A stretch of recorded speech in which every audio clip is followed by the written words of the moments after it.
దేవుని యొక్క ఉన్నతమైన నామానికి వందనాలు. కూడి వచ్చిన మీ అందరికి కూడా వందనాలు. మరొకసారి మిమ్మల్ని ఇలా యూట్యూబ్ త్రూ కలవడంలో నేను ఎంతగానో సంతోషిస్తున్నాను. ఇది నా యొక్క రెండో వీడియో. దేవుడు నా మనసులో పెట్టింది మీతో షేర్ చేసుకోవాలని. ఈ వారం కూడా అది నన్ను ఎలా దేవుని యొక్క వాక్యం బలపరిచిందో అలాగనే మిమ్మల్ని కూడా అది బలపరచులాగన హబక్కూకు నుంచి 3వ అధ్యాయము 17వ వచనం నుంచి 19వ వచనం వరకు చదువుకుందాం.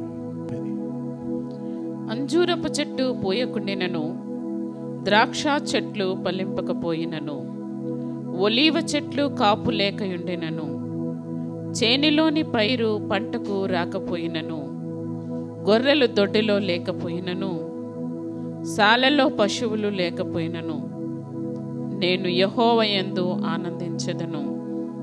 నా రక్షణకర్త అయిన నా దేవుని యందు నేను సంతోషించెదను. ప్రభువగు యెహోవాయే నాకు బలము, ఆయనే నా కాళ్ళను లేడి కాళ్ళ వలె చేయును. ఉన్నత స్థలముల మీద ఆయన నన్ను నడవచేయును. ముందుగా ఈ యొక్క ప్రాఫిటికల్ బుక్స్ నుంచి చూస్తే చాలామంది ప్రాఫిట్స్, ఐజియా ప్రాఫిట్ ఉన్నారు, ఎజెకియల్ ప్రాఫిట్ ఉన్నారు. తర్వాత చాలామంది ప్రాఫిట్స్ ఏం చేశారంటే దేవుని యొక్క వాక్యాన్ని ఏం చేసేవారంటే ప్రజలకి చెప్పేవారు, ప్రజలతోని మాట్లాడేవారు. దేవుడు ఏం చెప్తున్నాడో, దేవుడు ఏం చేయమంటున్నాడు అనేది ఈ యొక్క ప్రవక్తలు చాలా మటుకు అలాంటి ఒక ఐడియాస్తోనే ఉందన్నమాట. కానీ ఈ యొక్క హబక్కూకు ప్రాఫిట్ యొక్క బుక్ మాత్రము కొంచెం డిఫరెంట్ అన్నమాట. ఇక్కడ ఎలా డిఫరెంట్ అంటే ఒక సాధారణమైన మనిషి ఎలాగైతే దేవుడు చేసే పనులు అర్థం చేసుకోలేక ఒక్కోసారి జరుగుతున్న కార్యాలని బట్టి చాలా బాధపడుతున్నాడు అనమాట. మీరు మొదటి వచనం చూస్తే అక్కడ, దేవా ఈ కార్యాలన్నీ ఎందుకు నన్ను చూడనిస్తున్నావు, ఇంకా ఎన్నాళ్ళు నేను మొరపెడితే ఇంకా నాకు జవాబు ఇయ్యట్లేదు అనే ఒక ప్రశ్నతో కూడిన బుక్ అన్నమాట ఇది. చాలాసార్లు ఈ యొక్క ప్రశ్నే మనలో కూడా ఉంది. ఈరోజు ఈ కోవిడ్-19 సిచ్యువేషన్లో కానీ ఈ పరిస్థితుల్లో ఇవి జరుగుతుండగా ఇంకా మనం మొన్నటి దినం చూసాము, లైక్ లాస్ట్ మంత్ అంతా చూసాము, అమెరికాలో ఒక అతన్ని చంపేశారు నల్లవాడ అని చెప్పేసి. తర్వాత మళ్ళీ తమిళనాడులో ట్యూటికోరన్ ప్రాంతంలో ఒక తల్లి కొడుకుని చంపేశారు. తర్వాత మన తెలంగాణలో అమ్మాయిని రేప్ చేసేసి రైల్వే స్టేషన్ మీద పడేశారు. ఇలాంటి ఒక సిచ్యువేషన్స్ అన్నీ చూస్తున్నప్పుడు మనకు ఒక క్వశ్చన్, దేవా నువ్వు ఎక్కడున్నావు ఈ సిచ్యువేషన్లో, అది ఆపుండొచ్చు కదా, నువ్వు దిగి ఉండొచ్చు కదా అని చాలాసార్లు మనలో మనము బాధపడుతూ లేదా ప్రశ్న వేస్తూ దేవుణ్ణి, ఇలాంటి పరిస్థితిలోనే హబక్కూకు కూడా రాస్తున్నాడు అనమాట, అడుగుతున్నాడు అనమాట దేవుణ్ణి, దేవా నువ్వు ఎక్కడున్నావు. మీరు మొదటి వచనంలోనే అర్థమైపోతుంది, నువ్వు ఏం చేస్తున్నావు, నన్ను ఎందుకు చూడనిస్తున్నావు, ఇలాంటి ఒక అన్యాయాన్ని. మీరు 6వ వచనానికి రండి, దేవుడు ఉత్తరం ఇస్తున్నాడు, బబిలోన్ని వాడుకొని మిమ్మల్ని శిక్షిస్తాను అంటున్నాడు. మళ్ళీ మొదటిగానే ఎందుకు దేవా ఈ అన్యాయం జరుగుతుంటే నువ్వు ఏం చేస్తున్నావు అనే బాధ, ఒక ఫియర్, లేకపోతే ఒక ఏం చెప్పుకోలేని నిస్సహాయ స్థితిలో ఉన్నప్పుడు మళ్ళీ దేవుడు ఏమంటున్నాడు, నిన్ను తీసుకెళ్ళి ఏం చేస్తాను, బబిలోనికి అప్పగిస్తాను, మిమ్మల్ని బబిలోనికి అప్పగిస్తాను అని అంటున్నప్పుడు హబక్కూకు యొక్క మనసు విరిగిపోయింది. ఇప్పుడు మనల్ని ఎవరైనా జడ్జ్ చేస్తున్నారు, మనల్ని ఎవరైనా తీర్పు తీస్తున్నారంటే, మనకంటే మంచి వాళ్ళు మనల్ని తీర్పు తీరిస్తే మనం దాన్ని ఒప్పుకుంటాం. అంతేగాని మనకంటే అన్యాయస్తులు, ద్రోహులు, దుర్మార్గులు మనల్ని తీర్పు తీరుస్తారు అని అంటే, అరే ఫస్ట్ నువ్వు చూసుకోరా నీ బ్రతికెలా ఉందో, నువ్వెవర్రా నన్ను తీర్పు తీర్చడానికి అని అంటాం. ఇలాంటి పరిస్థితిలో హబక్కూకు కూడా ఇలాంటి పరిస్థితిలోనే ఉన్నాడు. మాకంటే దుర్మార్గులు ఎవరు, బబిలోన్ ప్రజలు, వారిని పెట్టుకొని నీ పిల్లలను నువ్వేం చేస్తున్నావు, నువ్వు శిక్షిస్తున్నావు. ఇలాంటి ఒక 2 ప్రశ్నలతో హబక్కూకు బుక్ స్టార్ట్ అవుతుంది అన్నమాట. ప్రియ జనమా, ఈరోజు మన పరిస్థితుల్లో కూడా మనము ఇలాంటి ఒక సిచ్యువేషన్లోనే ఉన్నాం. అరే నా జీవితంలో అన్యాయం జరుగుతున్నప్పుడు దేవుడు ఎక్కడున్నాడు, ఈ యొక్క అన్యాయం జరుగుతున్నప్పుడు why God is not reacting అనే ఒక ప్రశ్న మనలో ఉంటుంది. అలానే చాలాసార్లు మనకంటే దుర్మార్గులతో లేకపోతే మనకంటే మంచి వాళ్ళని కాని వాళ్ళతోని మనము శిక్షింపబడుతున్నప్పుడు ఇంకా బాధేస్తుంది. Why is God not listening to us? ఎందుకు దేవుడు మన మాటలను వినట్లేదు? ఎందుకు దేవుడు మన పరిస్థితులను అర్థం చేసుకోవట్లేదు అనే సిచ్యువేషన్ మనకి వస్తుంది. ఇలాంటి ఒక సిచ్యువేషన్లోనే హబక్కూకు కూడా బబులోన్ దేశంలో కుమిలిపోతున్నాడు. ఎందుకు దేవా? ఇలాంటి పరిస్థితుల్లో మళ్ళీ చూడండి, బుక్ యొక్క చివరిలో 3వ అధ్యాయంలో 17వ వచనం నుంచి 19వ వచనం వరకు చూసినప్పుడు దేవునికి మళ్ళీ ఏమంటున్నాడంటే, నేను నీలో ఆనందిస్తాను, I will rejoice in you అని అంటున్నాడు. ఇంగ్లీష్లో చాలా బాగుంది ఆ వచనం. నేను ఎన్నోసార్లు ఆ వచనం చదివినప్పుడంతా నాకు చాలా ఆనందంగా అనిపిస్తుంది. Yet I will rejoice in the Lord, I will exalt in the God of my salvation. God ఇక్కడ ఇలాంటి ఒక మాటను చెప్పడానికి మనం ఒకసారి ఆలోచించాలి. ఎవరైనా మనం ఇలాంటి పరిస్థితుల్లో, దేవా నేను నీలో ఆనందిస్తాను, దేవా నువ్వు ఏమన్నా కానీ నేను బలంగా ఉంటానని ఎవరైనా చెప్పగలుగుతారా? ఈ సిచ్యువేషన్లో అన్యాయం జరుగుతుంది, నీ ముందు అన్యాయం జరుగుతుంది, నీకు అన్యాయం జరుగుతుంది, అయినను దేవా నేను నిన్ను ఆరాధిస్తానని చెప్పగలుగుతామా? ఏం చేసింది హబక్కూకుని ఆ మాటలు అనడానికి? How did Habakkuk come to that situation where he can understand that God is my strength అని ఏ సిచ్యువేషన్లో అనగలిగినాడు అని అంటే, మొదటిగా మనం చూసుకోవాలి.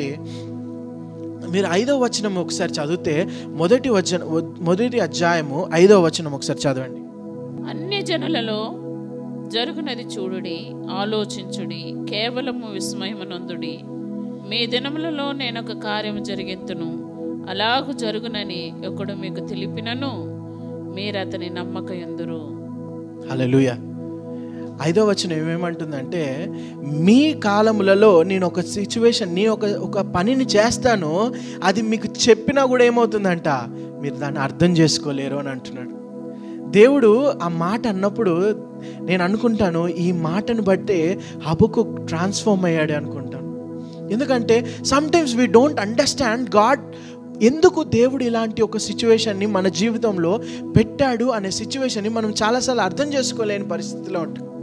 అదే దేవుడు కూడా అంటున్నాడు, నేను ఒకవేళ నేనేం చేస్తానో మీకు చెప్తే మీరు అర్థం చేసుకోలేని పరిస్థితిలో ఉండొచ్చేమో, మీరు నమ్మలేకపోతారేమో.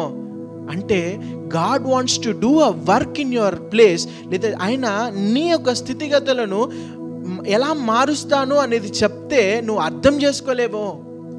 So God wants to show you that నేను ఈ యొక్క సిచ్యువేషన్ని చూస్తున్నాను అని దేవుడు ఏం చేస్తున్నాడంటే హబక్కూకి చెప్తున్నాడు. మీరు 2వ అధ్యాయానికి వస్తే హబక్కూకు దేవుణ్ణి ఎలా సంబోధిస్తాడంటే, ఆయన ఒక కావలివాడిలాగా సంబోధిస్తాడు.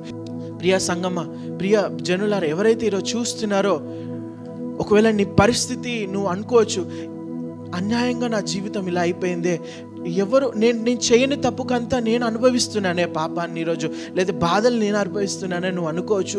ఈ సిచ్యువేషన్లో దేవుడు నాతో ఎందుకు లేడు అని నీ సిచ్యువేషన్ నువ్వు ఈరోజు అనలైజ్ చేస్తున్నప్పుడు బాధపడుతుండొచ్చు. ఒక హోప్ లేని సిచ్యువేషన్లో దేవుడు ఏమిస్తున్నాడంటే నిరీక్షణను ఇస్తున్నాడు. ప్రియ సంగమా, నేను చూస్తున్నాను, నేను నీ దినములలో చేయబోయే థింగ్స్ నేను నీకు చెప్పానంటే నువ్వు అర్థం చేసుకోలేవని అంటున్నాడు.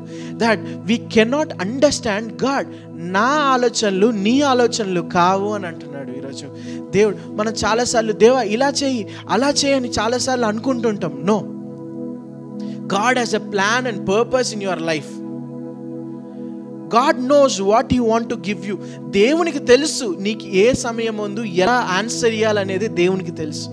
నా సంగమా, ఈరోజు దేవుడు మీతో బలంగా మాట్లాడాలనుకుంటుంది. ఈరోజు హబక్కూక్ జీవితంలో చూసుకుంటే, అతని జీవితంలో కూడా ఒకవేళ ఆయన న్యాచురల్గా ఒక మనిషిలా ఆయన బాధపడుతున్నాడేమో, కానీ చివరికి వచ్చేసరికి దేవుని యొక్క బలాన్ని, ఆయనే నా బలము, ఆయనే నా ఆశ్రయము, ఆయనలోనే ఆశీర్వాదం అని ఒక నమ్మకానికి వచ్చాడు. ప్రియ సంగమా, ఈరోజు నీ సిచ్యువేషన్ కూడా అలా ఉండొచ్చు. నీ ఫైనాన్షియల్ క్రైసిస్, నీ హెల్త్ ప్రాబ్లమో, నీ యొక్క ఫ్యామిలీ ప్రాబ్లమో, రిలేషన్షిప్ ప్రాబ్లమో, లేకపోతే నీకున్న ప్రాబ్లమో, ఏదో నువ్వు అనుకోవచ్చు, నా జీవితంలో ఎందుకు దేవుడు ఒక కార్యం చేయట్లేదని. ప్రియ సంగమా, I will rejoice in you అని ఎందుకు అంటున్నాడంటే, జరుగుతున్న సిచ్యువేషన్లో నుంచి ఐ విల్ రిజాయిస్ యూ కాదండి, అక్కడ జరగబోయే థింగ్స్ గురించి ఐ విల్ రిజాయిస్ యూ అంటున్నాడు. అక్కడ జరగబోతుంది అంటే దేవుడు మాకు ఎలా విజయాన్ని ఇవ్వబోతున్నాడు, ఆ విజయాన్ని బట్టి నేను ఏం చేస్తున్నాను, దేవునిలో ఆరాధిస్తున్నాను. This is my strength in God అని అంటున్నాడు.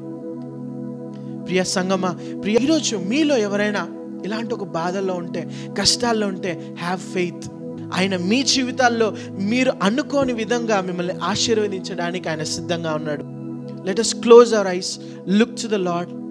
ఒకవేళ నీ సిచ్యువేషన్ అలాంటి పరిస్థితుల్లో ఉంటే, ఒకవేళ నీ పరిస్థితిలో నువ్వు కూడా దేవుని ఎన్నోసార్లు ప్రశ్నించిన స్థితిలో ఉంటే, లెట్ us ఆస్క్ గాడ్. మహాగణుడా, మహోన్నతుడా, నీతి నివాసుడైన తండ్రి, నీకు వందనాలు చెల్లిస్తున్నాం. నీ కార్యములు తనేనా, మా ఆలోచనలకు తనేనా తట్టవు వయసు. నువ్వు మాట ద్వారా తండ్రి క్రియలను చేయగలిగిన వాడివేసయ్యా.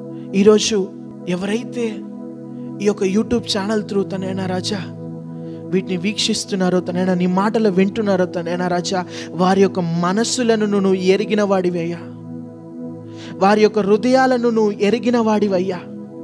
ఈరోజు ఇదే ప్రశ్నతో, ఎందుకు నా జీవితంలో అన్యాయం జరుగుతుంది, ఎందుకు నా జీవితంలో న్యాయం లేదు, ఏమవుతుంది నా సిచ్యువేషన్ అనే ఒక ప్రశ్నతో తనైనా రాజా, తనైనా నీ బిడ్డలు ఈరోజు కూర్చొని దీన్ని వీక్షిస్తుంటే, ఎలాగైతే హబక్కూకు తనైనా 19వ వచనంలో అంటున్నట్టు, నీవే నా బలము అంటున్నట్లు, నేను నీలోనే ఆరాధిస్తాను అని అంటున్నట్లు, మా జీవితాల్లో నువ్వు ఇచ్చేబోయే విజయాలను బట్టి మీకు ఆరాధిస్తున్నాం తనైనా రాజా. మా జీవితాల్లో మీరు కార్యాలు చేస్తారని నమ్ముచు ప్రభువైన యేసుక్రీస్తు నామములో అడిగి వేడుకుంటున్నాం తండ్రి. ఆమెన్. God bless you.